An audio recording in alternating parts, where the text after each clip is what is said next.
सिद्धेभ्यः ओम नमः सिद्धेभ्यः ओम नमः सिद्धेभ्यः।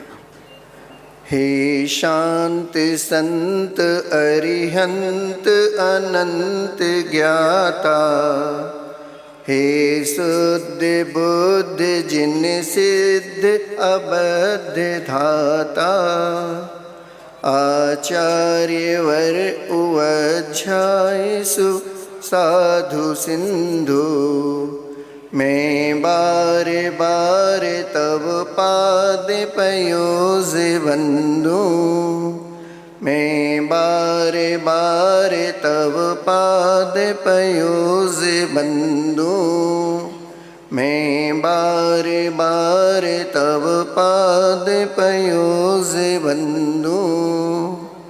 देवादिदेव श्री शांतिनाथ भगवान की जय हो। देवादिदेव श्री श्रेयांशनाथ भगवान की जय हो। संत श्रोमणी आचार्य भगवंत गुरुदेव श्री विद्यासागर जी महामुनि राज की जय हो। आचार्य परमेष्टि गुरुदेव श्री समय सागर जी महामुनि राज की जय हो। आचार्य परमेष्टि गुरुदेव श्री अकंपनाचार्य सप्त शतक शास्त्र महामुनि राजों की जय हो। ज्येष्ठ मुनि श्री विनम्र सागर जी महामुनि राज की परम पूज्य मनीषी निस्वार्थ सागर जी महाराज की जय हो। आज का है पावन परम दिवस। बहनों को जिसका आज के दिन के बाद से उन्हें एक वर्ष के लिए यह वात्सल्य पर्व आगे चला जाता है तो इंतज़ार प्रारंभ हो जाता है। अब अगले वर्ष राखी आएगी और मैं अपने भाई को, अपने पिता को आदि आदि राखी बांधूंगी। घर में रहते हैं तो घर वालों की चिंता के साथ उत्साहपूर्वक इस कार्य को करते हैं और समयानुकूल होने पर माता पिता अपना कर्तव्य करते हैं तो एक भाई से वह बहन अन्यत्र दूसरे घर चली जाती है। फिर वहाँ बैठकर इन यादों को सजोती हुई और अपने भाई के घर आने का, उस राखी पर्व पर राखी बांधने का वह मधुर इंतज़ार और एहसास करती है कि मैं जाऊंगी और भाई की कलाई पर राखी बांधूंगी और भाई से अपनी रक्षा का वचन लूंगी। बंधुओं, ये तो व्यवहार की बात है, लेकिन साधु भी इसी परिवेश में आप सबके बीच रहता हुआ प्रति पल प्रतिदिन यह वात्सल पर्व को मनाता है। एक दिन की बात नहीं है, क्योंकि एक दूसरे के पूरक बनकर जो रहते हैं तो एक दूसरे की रक्षा का भाव भी होता है, एक दूसरे को संभालते भी हैं और एक दूसरे को मोक्ष मार्ग में बढ़ाते भी हैं। फिर चाहे वो गुरु शिष्य हों या शिष्य गुरु हों या साधर्मी हों या हमारे बड़े अग्रज मुनिराज हों, सब अपने वात्सल की छाँव में हमको रखते हुए आगे बढ़ाते हैं। घर में आपको माता पिता हैं, संग में हमारे बड़े महाराज हुआ करते हैं और साथ में आचार्य परमेष्टि हुआ करते हैं। आज का यह मोक्ष मार्ग का पावन दिवस जिसको आप वात्सल्य के रूप में मना रहे हैं, उस मोक्ष मार्ग में कहना नहीं होता है, सहना होता है और समता में रहना होता है। इसका नाम वात्सल्य हुआ करता है, क्योंकि जो सहन करता है, कहता नहीं है, समता में रहता है और उसके बाद अपने भावों को निर्मल करता है, तब जाके वह मोक्ष मार्ग पर आरूढ़ हुआ करता है। साधर्मी वात्सल्य का यह पर्व आज हमें इसी की स्मृति दिला रहा है, क्योंकि वह वात्सल्य पर्व उपसर्ग और परिसहों को सहन कर ही जिन्होंने नर से नारायण बने हैं, ऐसे श्रेयांशनाथ भगवान का आज निर्वाण दिवस भी है। और एक दूसरी घटना भी है जो उज्जैनी नगरी से तो प्रारंभ हुई थी, लेकिन उसका उपसंहार हस्तिनापुर में हुआ था। रक्षाबंधन का पर्व तो कहाँ से प्रारंभ हुआ है बंधुओं? हस्तिनापुर से ही यह रक्षाबंधन का पर्व प्रारंभ हुआ है, जहाँ पर कथा आपको सब विदित है, क्योंकि दो चीज़ हुआ करती है। मुनि महाराज सुत सागर जी आहार करके नगरी से वापस वसतिका की ओर आ रहे थे जहाँ प्रसंग रुका हुआ था, और उसी समय उस नगर का राजा और उसके 4 मंत्री मुनि वंदना हेतु वहाँ पर जा रहे थे। रास्ते में महाराज दर्शन हो गए, सुसागर जी मुनिराज मिल गए, तो कुछ वार्तालाप होता है। तो चूँकि जो राजा तो धार्मिक था, लेकिन जो उसके 4 मंत्री थे वो चारों मंत्री उसके मुनिराजों से द्वेष करते थे। जब मुनिराज सामने से आ रहे थे, चूँकि आहार करके आ रहे थे, तो आहार के द्वारा पेट थोड़ा सा बड़ा हुआ था, तो मुंह से शब्द निकलता है कि देखो सामने से वो एक बैल चला आ रहा है। ये शब्द उसने मुनिराज के कान में पड़े। फिर वहाँ पर कुछ संवाद होता है और वहीं से इस कथानक का प्रारंभ हो जाता है। इसलिए कभी खुशी में कोई वरदान मत देना, और जब क्रोध आदि कषायों के परिणाम हों तो कोई निर्णय मत ले लेना। क्योंकि खुशी में भी राजा दशरथ ने वरदान दे दिया था कैकेयी को। जब युद्ध में कैकेयी ने राजा दशरथ की सहायता की थी, रथ का पहिया निकला था तो अपनी उंगली उसमें लगा के रथ को चला दिया था और युद्ध जीत गए थे। तो राजा दशरथ ने वरदान दिया था, तो उन्होंने उस वरदान को सुरक्षित रख लिया, बोले वक्त आने पर लूँगी। और जब वक्त आया कि राम का राज्याभिषेक होना था, तो भरत के लिए राज्याभिषेक मांगा और प्रभु राम के लिए वनवास मांग लिया।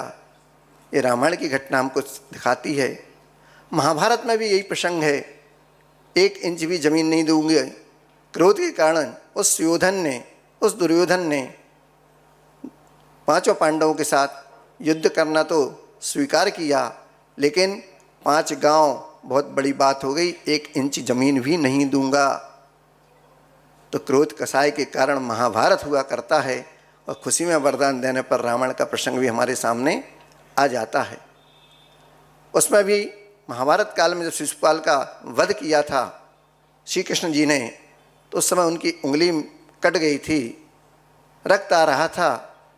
तो द्रौपदी ने अपनी साड़ी का पल्लू फाड़कर और उस उंगली पर बांध दिया, जिससे उस पर रक्त आना बंद हो जाए। उस साड़ी के पल्लू को बांधने पर श्री कृष्ण ने द्रौपदी को अपनी बहन स्वीकार किया था।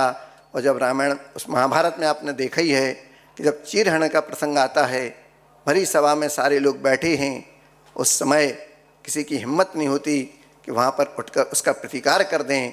तब जाकर उस सील की रक्षा के लिए श्री कृष्ण जी आगे आए थे, आपने देखा है। वैसे तो सील के 18,000 दोष हुआ करते हैं, और उस सील के जो पूर्णतः पालन करने वाले होते हैं, पूर्णतः जहाँ होती है, वो तो 14वें गुण स्थान से ऊपर प्रभु के पास हुआ करते हैं, जो आज श्रेयांशनाथ भगवान उस पूर्णता को प्राप्त हो गए। भोजन और भजन दोनों की एक ही राशि हुआ करती है, मात्र एक मात्रा का अंतर होता है। भोजन में एक मात्रा लगी है, बाकी शब्द वही हैं, अक्षर वही हैं। तो भोजन और भजन में क्या अंतर है? केवल एक मात्रा का। संकेत क्या है उस मात्रा का? कि भोजन कभी अति नहीं करना, अनुपात से करना, ताकि आपको भजन करने में दिक्कत ना हो। चूँकि आहार करके मुनिराज आ रहे थे, पेट थोड़ा बड़ा हुआ था, उस कारण से उन्होंने उनको बैल कह दिया था। और चूँकि मुनिराज से तो द्वेष रखते ही थे, तो राजा ने भी उनकी बात को माना और आगे चले गए। और जब संग में जाकर दर्शन किए तो सारे मुनिराज तो मौन थे, क्योंकि महाराज को मालूम था, आचार्य महाराज निमित्त ज्ञानी थे, जान लिया था कि यहाँ पर कुछ विवाद होने वाला है।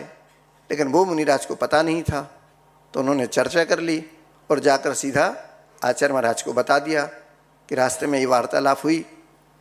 आचार्य महाराज को जिसका एहसास था उस घटना को उन्होंने समझ लिया और जाके सीधा मुनिराज को कहा कि जहाँ पर ये संवाद हुआ है वहीं पर जाके आपको कायु स्तर में खड़े हो जाना है।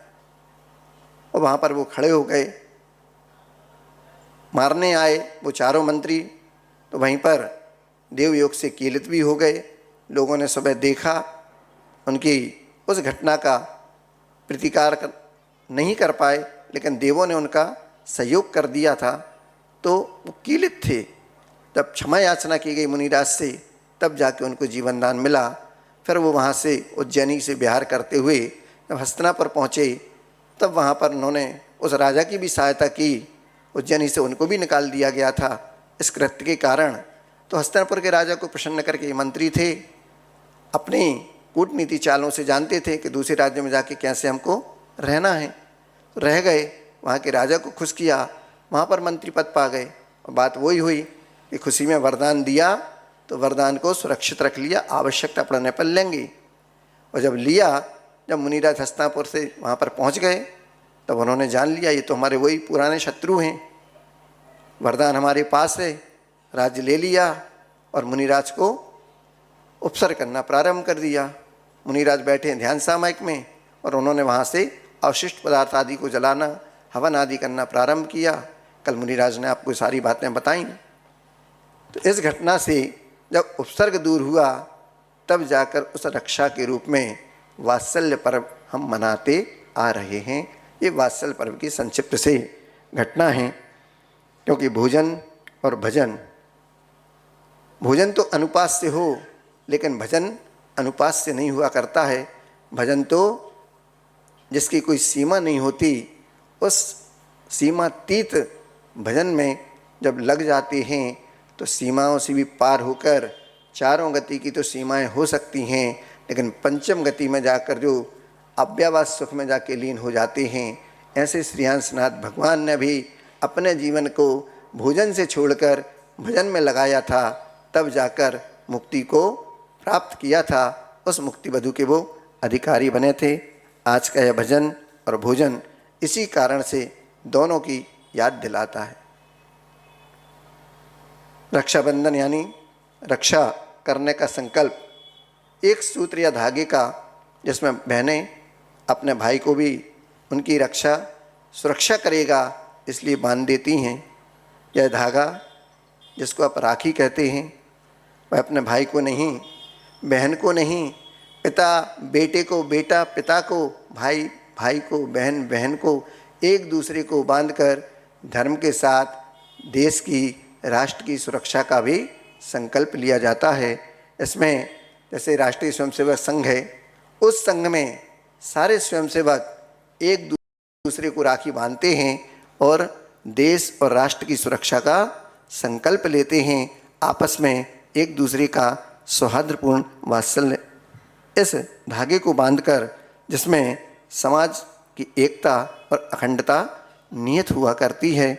ऐसी यह वात्सल्य का पर्व जैन समाज में भी, चूँकि जैन मुनियों की रक्षा की थी, उन रक्षा के भाव के कारण ही हम यह रक्षा पर्व वात्सल्य पर्व के रूप में मनाते हैं। बहन भाई का तो एक पर्व है ही, लेकिन इसके साथ साथ गुरुओं की रक्षा, देवशास्त्र गुरु के आयतनों की रक्षा, ये भी हमारा कर्तव्य होता है।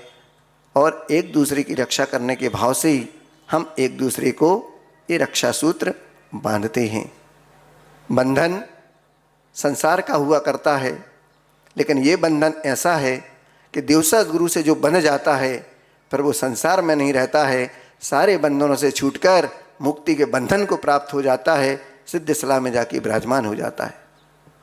ऐसा है रक्षाबंधन का यह पावन वात्सल्य पर्व केवल भाई बहन तक ही सीमित नहीं है। देश, समाज और राष्ट्र के गौरव का प्रतीक यह वात्सल्य पर्व है। और यह एक दिन का नहीं होना चाहिए, यह तो वर्ष भर मनाना चाहिए, क्योंकि माताओं बहनों को उनके मान सम्मान का, उनके सील की रक्षा का यह पर्व इसलिए हम मनाते रहें, ताकि एक दिन मनाने में और इतिश्री कर दें तो ये ठीक नहीं। क्योंकि मातृशक्ति जिन्होंने इस देश के लिए सपूतों को पैदा किया, मुनिराजों को जन्म दिया, अरे तीर्थंकर भगवंतों को जन्म दिया, उनके लिए एक दिन बहुत छोटा हो जाता है। जिस प्रकार भगवान नर से नारायण बने, उसी प्रकार हम सब भी एक दूसरे के पूरक बनकर, एक दूसरे का सहयोग करते हुए इस संसार मुक्ति के मार्ग पर छोड़ते हुए संसार को और मुक्ति के मार्ग पर आगे बढ़ें, यह वात्सल्य पर्व भी हमें सिखाता है। सुसागर मुनिराज जो गुरु की आज्ञा से उस स्थान पर पहुंचकर खड़े हो गए जहाँ पर मंत्रियों से शास्त्रार्थ हुआ था, वहाँ होकर उन्होंने अपने प्राणों की चिंता नहीं की, कुछ भी ममत्व भाव नहीं रखा। जो गुरु ने कहा वही किया, क्योंकि गुरु की आज्ञा ही गुरु आज्ञा सम्यक हुआ करती है। और सच्चे शिष्य का यही लक्षण हुआ करता है कि जो गुरु ने कहा उसको सिर झुकाकर स्वीकार करना है।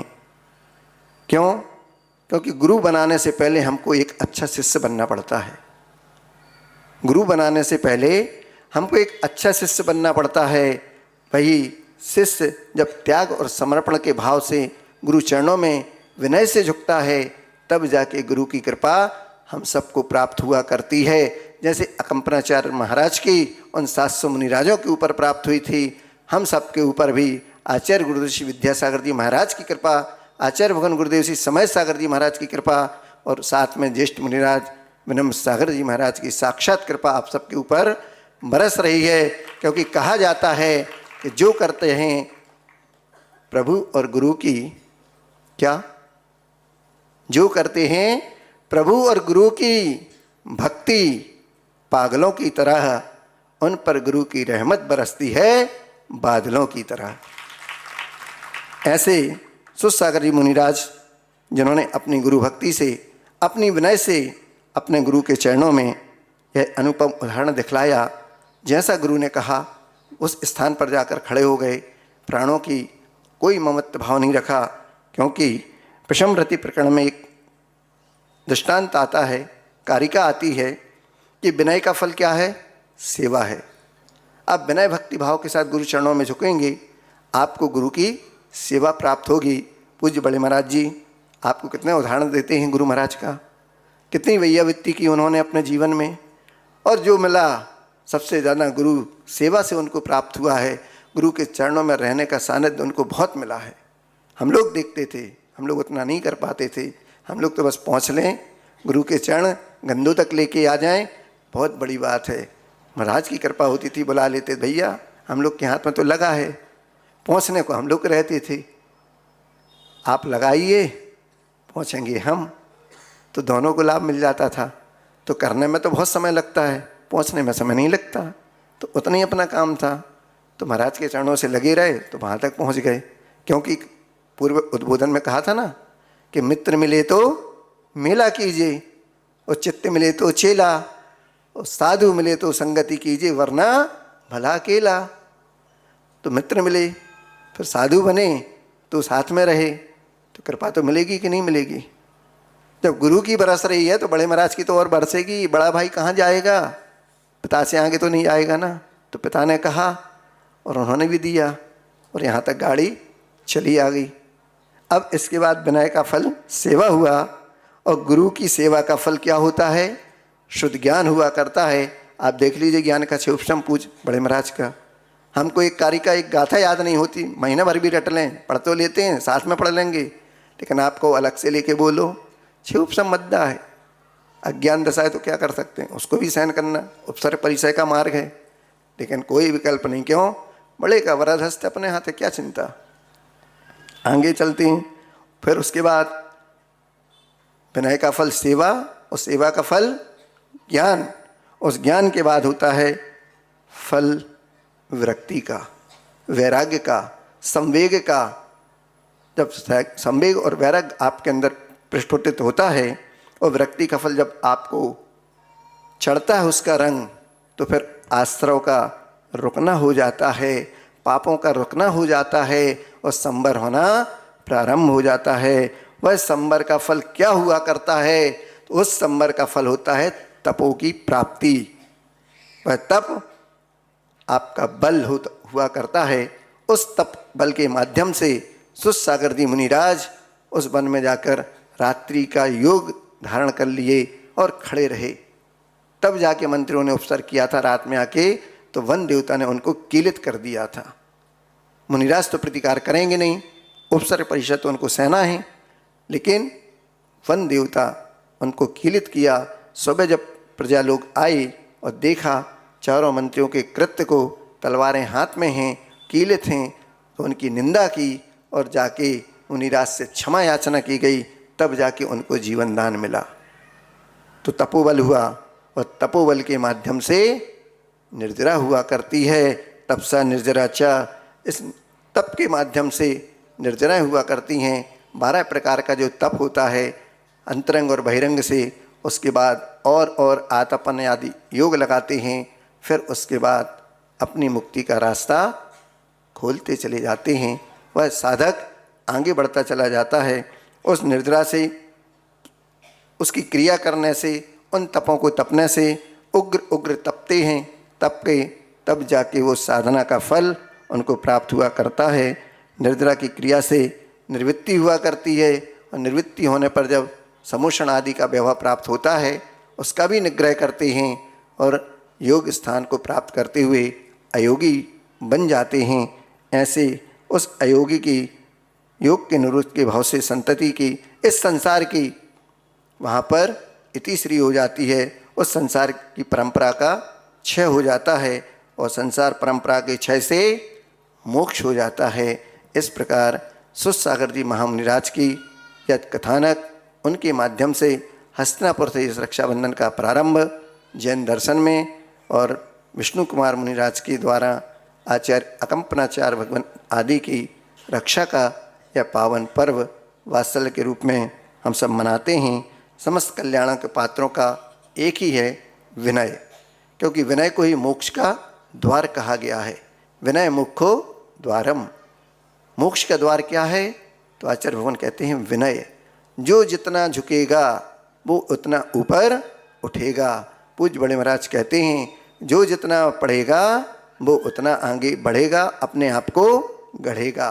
तो आप भी अपने आप को पढ़ने का प्रयास करिए, गढ़ने का प्रयास करिए, ताकि आप भी जो आज नीचे बैठे हैं वहाँ से ऊपर आएं और यहाँ से ऊपर चले जाएं। क्योंकि पुस्तक बहुत पढ़ते हैं आप सब लोग, स्वाध्याय भी बहुत करते हैं, विद्यालय में भी बहुत पढ़ते हैं। पुस्तक किसको कहते हैं? तो पूज्य बड़े महाराज जी ने ही बताया था एक बार, पुस्तक किसको कहते हैं? विद्यालय में पढ़ के आए, गुरु मिले, व्यवहार ज्ञान कराया और हमको थोड़ी सद्बुद्धि आ गई तो सदगुरु के चरणों में पहुंच गया। पुस्तक ने लगा दिया धक्का, पुस्तक ने लगाया, गुरु ने वहां से लगाया धक्का तो पहुंचे सदगुरु तक, और सदगुरु ने लगा दिया धक्का तो पहुंच गया उस तक जिसका नाम है पुस्तक। ऐसी पुस्तक को पढ़िए तो आप भी पहुंच जाएं उस तक। बाकी तो संसार की जो पुस्तकें हैं वो यहीं रह जाती हैं। संसार की पुस्तकों का कोई मूल्य नहीं हुआ करता है। मुख्य तो अध्यात्म में वैराग्य का, ध्यान का, तप का, साधना का, आपके मन वचन और काय बल की एकाग्रता का योग के साथ जब लग जाती है तब जब आप अयोगी बनकर और योग से भी छूटकर सिद्धालय में जाके विराजमान होते हैं। रास्ता तो यही है, पहले अणुव्रति, प्रथमाधारी, व्रति, महाव्रति और उसके बाद आगे की यात्रा प्रशस्त करते जाएं, बढ़ते जाएं। बलि राजा को जब ये राजा बन के उनको बांधा गया था तो जिस धागे से बांधा गया वही धागा रक्षाबंधन का पर्व है। कहा गया बुराई को जिससे बांधा उनको तो छोड़ा नहीं, लेकिन आपको धर्म के बंधन से बांध रहे हैं, इसलिए आप भी उस धर्म को छोड़ना नहीं। दुनिया में सब कुछ छूट जाए लेकिन देवशास्त्र गुरु के बंधन में बंध गए तो आपको दुनिया में कोई नहीं संसार में भ्रमण करा सकता है। उस भ्रमण के बंधन से छूटने के लिए देवशास्त्र गुरु के बंधन में बंधना आवश्यक है।